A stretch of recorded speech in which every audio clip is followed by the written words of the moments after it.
Welcome CNG 132 online.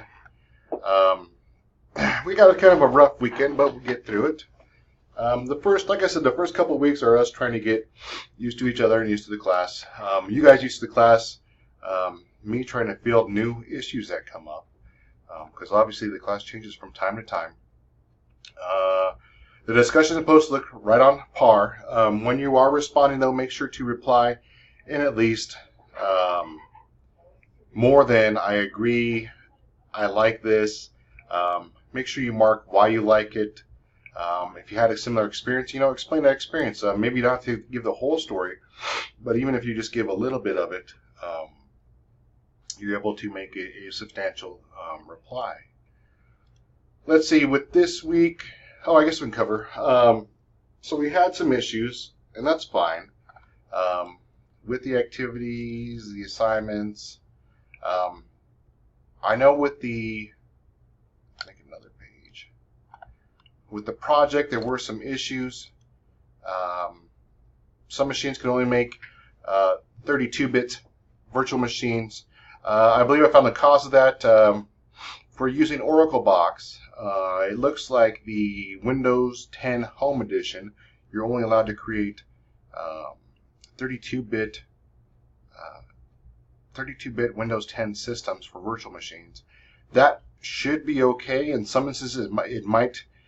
We have to look specifically for 32-bit software at that point. We should be able to find it, but then if there are issues, we'll try to correct this before we even get any farther. I did resubmit the accounts to make sure that those DreamSpark accounts on the Hub accounts are being made or are made. So I was a little concerned about that. I resubmitted the paperwork just a little bit ago, so I'll get an answer, a reply on that. But make sure, I would say, when you're doing your projects, I wanted to go to the project one. When you're doing the project and you get stuck on something, make sure to keep those images for your turn-in. If you wait, I know there are a few people that started working on their labs very late last night. Realize that I'm not up very late. I'm usually here on campus about 7:30 in the morning, so I'm up even earlier than that. If you have an issue or have an issue with a project, make sure to take a picture of where you're stuck at and then move on to the next project. I know 1.4 built on 1.5, but in most cases as we progress to the next projects, they're pretty much individual packages, and you should be able to, if you get stuck on one, simply take a snip, submit your snip, and then say, hey, look, I was having an issue in the comment area, where you go to submit that. Simply just say, hey, look, I had an issue with this one. I had a problem with lab 1-4, 1-5. The VM would only install 32-bit. Yep, messed that up pretty good. But make sure you comment, what you had a problem with, and then submit all your files with that lab, so I can see that and say, okay, maybe they had an issue here. And then I can also help guide you when you turn that in to the correct one, or how to fix the problem. Keep on posting in the activities, discussions, lab discussion if you are having issues. Keep those there. I have one person so far. Let's see, syllabus agreement. Matthew, syllabus agreement. But I think that's all covering for the week. I will go easy. For the lab simulation that or a few people got stuck on, don't worry about that. I'll have to go in there manually and grade that. I don't know why only a few of you had the issue there. I'll have to take a look at that one. Let's see, we asked for due dates. At the beginning of each week, you see a start date and a due date. A few people asked, when are the things due? I don't see any dates in MindTap. I don't like doing redundant dates because then if I get one date wrong, it throws you guys off. So I put the due dates here in D2L. So make sure you check. You'll see the week open as soon as it starts, but then you'll also see the due date on when the materials should be due. Remember, if you get sick, keep on submitting that project, even though it's maybe a day late, 2 day late.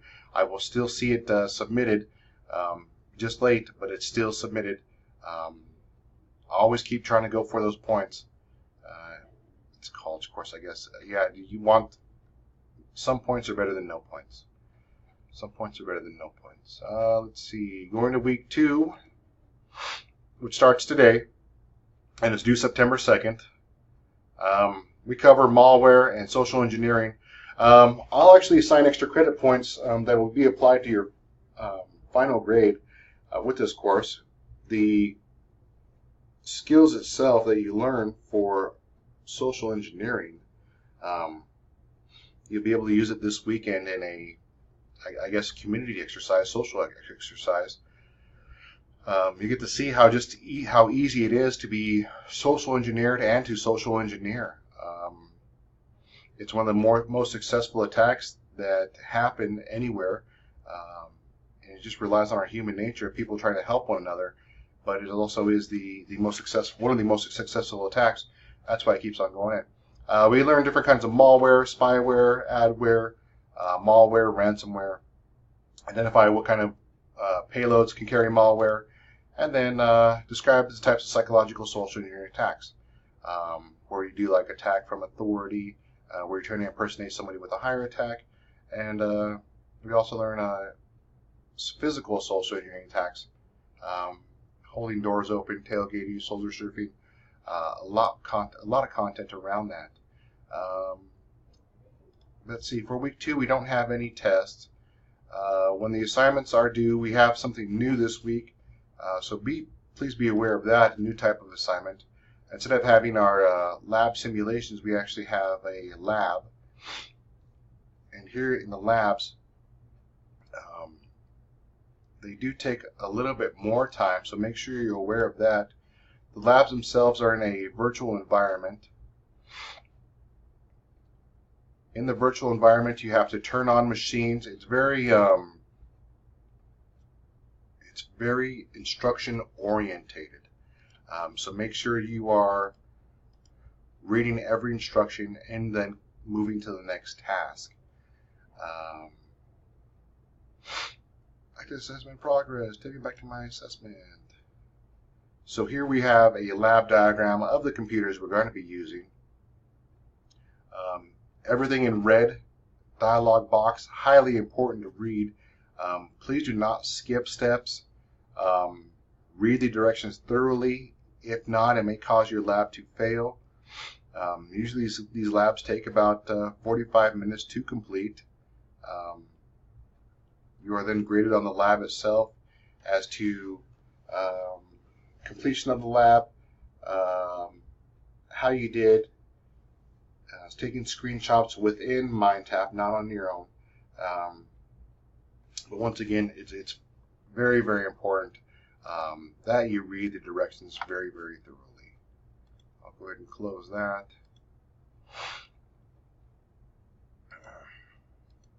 Other than that, I think we're off to a good start this week. I might remove 1 or 2 of these. I like the hashing unit. The PKI concept's very valuable, but managing certificates, I might take that one out of there. I think it's valuable to know how to manage a certificate, but maybe just take it out. Let's see. Make sure you are submitting the projects in Dropbox. Make sure the files are viewable. I will start grading the projects today and also go back and hand grade the lab simulation 1, 2, and I think it was just 1, 2 that had the issue. But that's about it. Have a good Monday. Once again, if you had some mistakes the first week, don't worry too much about them, because then we'll try to correct them this week. The accounts, once again, I double checked on them this morning, sent an email out to make sure they were made or getting made. I think that was one of our biggest issues. I don't have a copy of Windows 10 Home, so I can't duplicate that problem. We can try to do a VM workstation on those people that have home accounts to see if Workstation can get a workaround for those Windows 10's 32-bit systems. But besides that, I think we're off to a good start. A little bit rocky for some people, but like I said, don't worry too much about it since it's only the first week, and I really don't start